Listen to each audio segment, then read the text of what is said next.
បានជំរាបសួរទាំងអស់គ្នាអញ្ចឹងនៅក្នុងវីដេអូនេះខ្ញុំនឹងបន្តទៅមុខទៀតបង្ហាញមុខងារខ្លះបន្តទៀតរបស់ថ្នាក់ assistant អញ្ចឹងនៅក្នុងវីដេអូនេះខ្ញុំនឹងបង្ហាញមុខងារមួយមានឈ្មោះថា OCR មុខងារ OCR ដែល OCR នេះពាក្យពេញវាមកពី OCR Optical stand for មកពាក្យថា Optical Character Recognition អញ្ចឹងមានថាម៉េចមានន័យថាអ្វីដែលយើងមានគឺជារូបភាពអាចថាជា file PDF ឬក៏ជារូបភាពដែលយើងមិនអាច copy យកទៅប្រើនៅក្នុង Word បានអញ្ចឹងណាឧទាហរណ៍ខ្ញុំឧទាហរណ៍ជាក់ស្ដែងមួយតកតងជាមួយនឹងនេះតកតងជាមួយនឹងអត្ថបទមួយនេះចុះនេះគឺជា website មួយខ្មែរ Doc ហើយខ្ញុំចូលតេស្តជាមួយនឹងអត្ថបទមួយនេះជាមួយខ្ញុំធ្វើការ copy អត្ថបទនេះបានទេខ្ញុំ open Microsoft Word របស់ខ្ញុំអត់បានទេឃើញទេអ្នកគ្នា copy បានទេខ្ញុំចង់ copy តារាងនេះយកមកប្រើក៏អត់បានដែរមានករណីខ្លះយើងត្រូវការធ្វើមេរៀនត្រូវការអីគឺយើងត្រូវការ copy តារាងឬក៏ copy ជាអត្ថបទរបស់គេយកមកប្រើក៏ប៉ុន្តែគេបិទអត់ឲ្យ copy ជាពិសេសបើស្នាវាជារូបភាពគឺយើងអាច copy បានតែម្ដងអញ្ចឹងណាជារូបភាពអញ្ចឹងហើយតើយើងបង្កើតមុខងារ OCR នេះឡើងគឺដើម្បីជួយសម្រួលអ្នកទាំងអស់គ្នា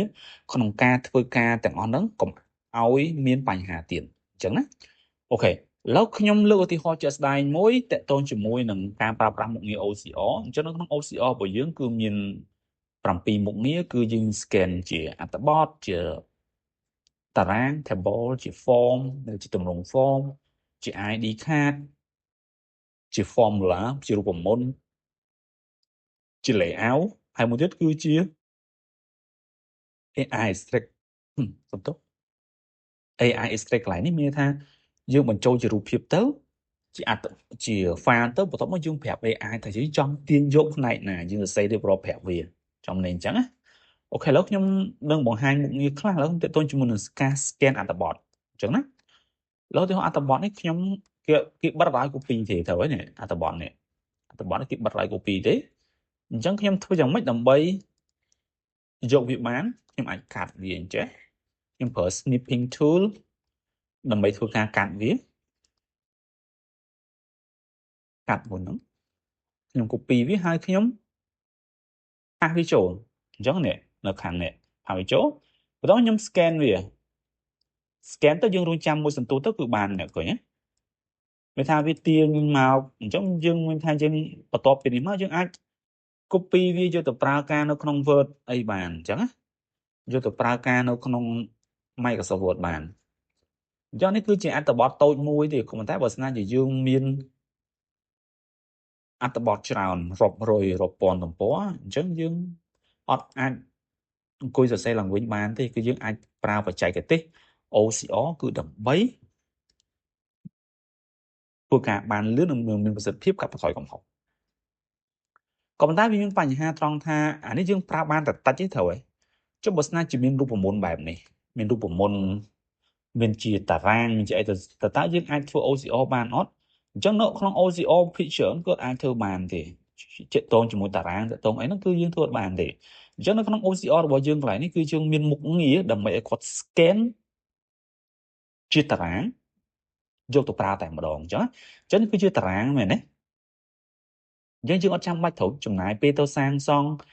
តារាងហ្នឹងម្ដងទៀតទេយើងគ្រាន់តែហាត់វាអញ្ចឹងមកហើយខ្ញុំ clear ចោលសិនខ្ញុំស្មានចោលសិនណាអូខេអានេះអត់អីទេខ្ញុំផាសវាចូលវិញជាតារាងនេះហើយខ្ញុំធ្វើ OCR ខ្ញុំ scan ក៏ប៉ុន្តែមុននឹងចុចវាខ្ញុំយកកន្លែងនេះខ្ញុំយកកន្លែង table នេះបន្ទាប់មកខ្ញុំ extract table គឺខ្ញុំ extract table ខ្ញុំមកអរឃើញទេមានថាវាទាញជាតារាងមកតែម្ដងបន្ទាប់ទាញហើយគឺយើងអាចទាញយកទៅប្រើប្រាស់បាននេះ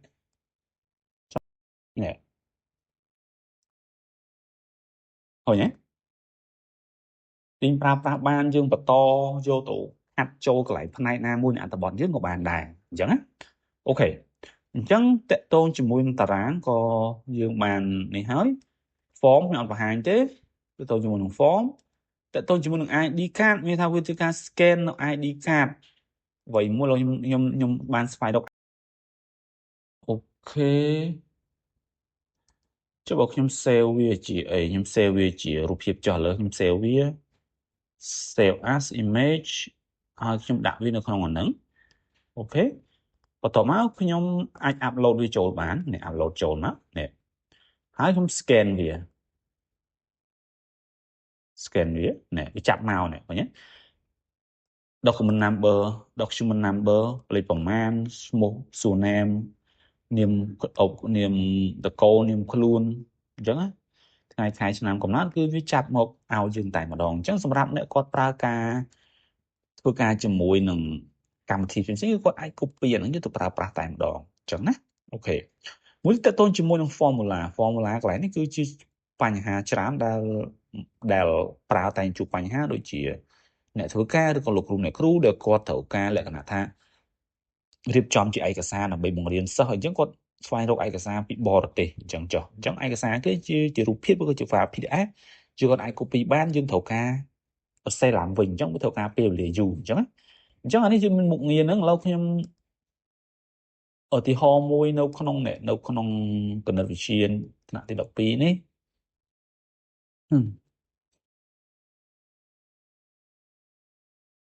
ឧទាហរណ៍ថាខ្ញុំចង់រៀបចំវិញ្ញាសានេះគឺជាវិញ្ញាសារបស់គេនេះអញ្ចឹងណាបើសិនខ្ញុំ copy អានេះយកមកដាក់នៅក្នុង Word ខ្ញុំ copy យកមកដាក់នៅក្នុង Word វាចោលសិនអ្នកឃើញទេអត់ដឹងមើលអត់ត្រូវតម្រង់ទេនិយាយអញ្ចឹងវាមើលអត់ត្រូវតម្រង់ទេអញ្ចឹងយើងពិបាកក្នុងការប្រើប្រាស់យើងរៀបចំតម្រង់យើងត្រូវសរសេរខ្លួនឯងឡើងវិញទាំងអស់អញ្ចឹងខ្ញុំប្រើបច្ចេកទេស OCR ដើម្បីឲ្យវាជួយជឿថាវាជួយបានអត់ខ្ញុំជួយទៅប៉ុណ្ណឹងគេឲ្យនៅគប់ MX1 អូស្គុន x អញ្ចឹងមកបីជាចំនួនពិតអញ្ចឹងមកគេឲ្យស្វែងរក derivative ទី1 derivative ទី2កំណត់អីអញ្ចឹងទៅគេឲ្យចំនួន complex អីអញ្ចឹងទៅខ្ញុំ copy វាហើយខ្ញុំ clear នេះចោលសិនណាខ្ញុំផាសចូល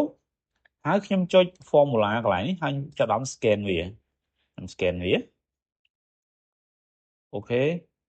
បានឃើញទេឃើញបានទេអញ្ចឹងមកទៅ scan បានអញ្ចឹងហើយយើងអាចសូមបញ្ជាក់ទៅជាមួយ scan កន្លែងនេះយើងក៏មានជា lab touch ដែលអាចឲ្យគាត់យកវាទៅប្រើការនៅក្នុងកម្មវិធីផ្សេងៗទៀតអញ្ចឹងណាក្រៅពីនេះយើងក៏ផ្ដល់លទ្ធភាពឲ្យគាត់ export ទៅជា Word ទៅជា text ទៅជា PPT ក៏បានដែរអញ្ចឹងខ្ញុំសាក export មួយបាទនេះ formula កន្លែងនេះអូខេនេះបានហើយបន្ទាប់បានហើយយើងអាចរៀបចំជាវិញ្ញាសាអីបន្ថែមទៀតហើយអញ្ចឹងមកថាវាមានភាពងាយស្រួលមែនតើអញ្ចឹងណាភាពងាយស្រួលមែនតើអញ្ចឹងតើតោះនេះខ្ញុំបង្ហាញជាសារវីដេអូយូរនឹងវែងដែរអញ្ចឹងខ្ញុំជឿជាក់ថាអ្នកទាំងអស់គ្នាអាចយល់ហើយមានចំណុចអាចសាកសួរបន្ថែមបានអញ្ចឹងវីដេអូនេះខ្ញុំសូមបញ្ចប់តែប៉ុណ្ណឹងសូមអរគុណសូមជម្រាបលា